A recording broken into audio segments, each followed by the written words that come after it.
হাসনাত সার্জিস হাজার হাজার কোটি টাকা তারা কামাই করেছে।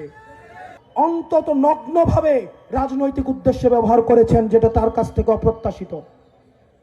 এই মিডিয়ার সামনে বলছি, মাননীয় প্রধানমন্ত্রী সংসদে রাজনৈতিকভাবে আহত শহীদ পরিবারকে সংসদে নিয়ে এসে গণভোটের বিরুদ্ধে উনাদেরকে ভুল বুঝিয়ে আমাদের বিরুদ্ধে অবস্থান উনি নিয়েছেন।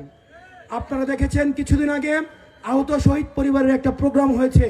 এই প্রোগ্রামে কয়েকজন থেকে বক্তব্য নেওয়া হয়েছে, হাসনাত সার্জিস হাজার হাজার কোটি টাকা তারা কামাই করেছে।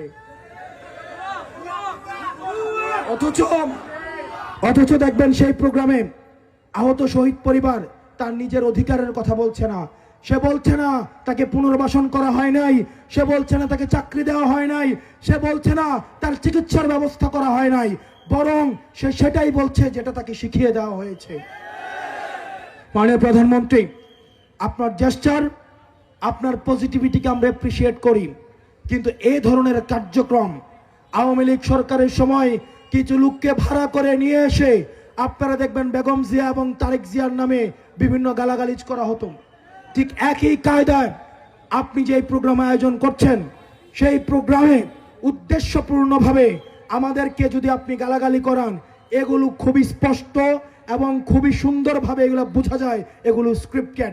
এই স্ক্রিপ্টেড নাটক আপনার সাথে যায় না।